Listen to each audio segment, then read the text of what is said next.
Ini namanya Challes Maizin dan ini namanya Otur Maizin atau Ikamet. Apa aja sih syarat-syarat yang dibutuhkan untuk pembuatan Ikamet atau izin tinggal di Turki?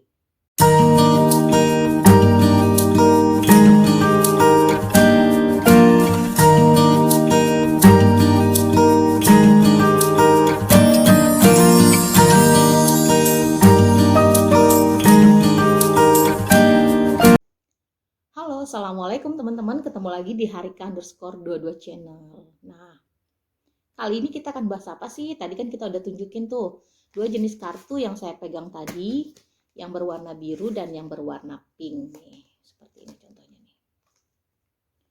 Nih. Yang ini Challes Maizin, yang ini Otur Maizin. Nah, apa perbedaan antara ini dan yang ini?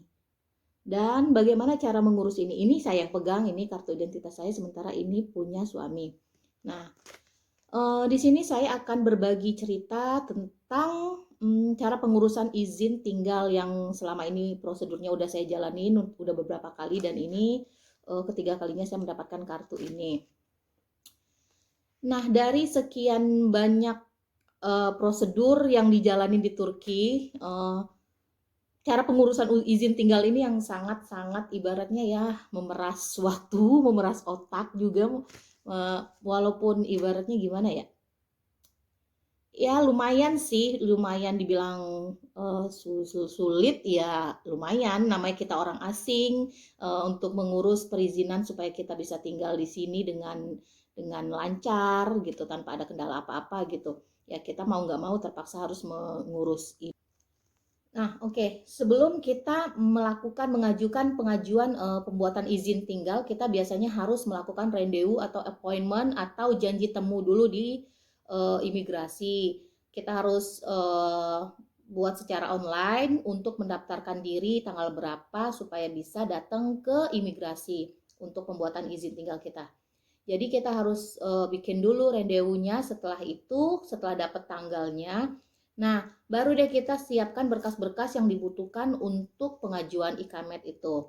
Nah, di sini yang sebagai sponsor saya adalah kan suami. Jadi yang dibutuhkan adalah kontrak kerja dari suami, slip gaji 3 bulan. Nah, itu harus juga disertakan. Sementara kan kalau suami kan lebih gampang karena dia diurus oleh perusahaan. Sementara saya kan disponsori oleh suami dan suami disponsori oleh perusahaan. Jadi yang dibutuhkan itu kontrak kerja suami dan slip gaji selama 3 bulan terakhir. Nah, setelah itu ada, udah lengkap ya. Dilengkapi lagi dengan nih, kira sozleme yaitu kontrak rumah. Kontrak rumah itu di mana kita bertempat tinggal atau mengontrak. Nah, di situ kan ada alamat yang tercantum dan tertera bahwa benar adanya kita mengontrak di situ dan alamatnya ada gitu. Dan alamat itu yang bakalan dicantumkan di kartu identitas kita. Nah, selain itu kita juga harus menyertakan paspor seperti paspor suami dan paspor saya sebagai orang yang ingin mengajukan izin tinggal di sini. Setelah itu, pas foto. Pas foto jangan lupa juga yang background putih biasanya. Terus, dan yang lebih penting lagi adalah nih, buku nikah. Nah, buku nikah ini harus diterjemahkan ke dalam bahasa Turki karena kita berdua sama-sama orang asing. Dan di sini untuk mengetahui bahwa kita benar adanya sudah menikah dan suami adalah sponsor bagi saya dan saya pengikut suami gitu. Nah, ini diterjemahkan dalam bahasa Turki, disahkan oleh noter di sini. Setelah itu kita bawa ke Kedutaan Besar Indonesia, Republik Indonesia yang ada di Ankara. Nah, setelah itu distempel di sana, kemudian kita bawa lagi ke Departemen Dalam Negerinya, Turki. Nah, untuk kayak gini nih sebenarnya itu yang memakan waktu, ibaratnya tidak cukup waktu cuma 1 hari untuk mengurus ini. Nah, setelah kita dapat translate, setelah kita lengkapi dokumen translate buku nikah, itu setelah hari H kita ajukan ke imigrasinya atau Gochidaresi, kata orang sini gitu, Gochidaresi, untuk pengajuan izin tinggal. Nah, setelah itu lengkap semua, kita tinggal menunggu ya. Kalau kita udah lengkap tuh dokumennya, biasanya nggak ada tambahan ini itu dari pihak imigrasinya. Biasanya kita tinggal menunggu waktu sekitar 2 bulan sampai 1 bulan untuk ikametnya jadi.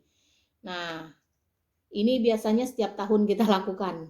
Saya selama tinggal di sini ya. Kalau kita masih tinggal di sini, suami masih bekerja, diperpanjang terus kontrak oleh perusahaan, ya mau nggak mau kita harus mengurus setiap tahunnya, mengurus ini secara pribadi. Kalau yang dari suami biasanya kan diurus oleh hotel, jadi dia udah terima jadi gitu. Nih. Nah, itu salah satu beberapa syarat yang dibutuhkan untuk pengurusan izin tinggal di Turki. Itu kondisinya saya berumah tangga, mengikut suami, jadi suami sebagai sponsor di sini untuk saya bisa mengurus izin tinggal. Jadi kita harus menyertakan sebelum kita bikin janji temu atau rendewu kepada pihak imigrasi, kita harus menyertakan alamat rumah kita ya, dengan menyertakan kontrak rumah kita ya sebagai alamat gitu. Terus surat kontrak kerja suami, slip gaji 3 bulan terakhir, paspor suami dan istri, terus terjemahan buku nikah dan translate-nya, ini yang paling penting nih sebenarnya. Nah, jadi kita juga dimasukin ke dalam Sigorta atau jaminan kesehatan suami, karena suami kan udah dapat jaminan kesehatan dari perusahaan. Jadi kita sewaktu-waktu kalau misalnya sakit gitu, jadi kita udah punya jaminan kesehatan dan tidak perlu mengeluarkan uang untuk biaya buat jaminan kesehatan karena sudah di handle oleh perusahaan gitu. Nah, jadi itu beberapa syarat-syarat yang dibutuhkan dalam proses pembuatan ikamet atau izin tinggal di Turki. Ini saya berbagi cerita, sharing-sharing ya, cerita-cerita ibaratnya yang saya bagikan pengalaman saya dan kondisinya saya sesama orang asing dan saya statusnya sebagai suami istri di sini gitu.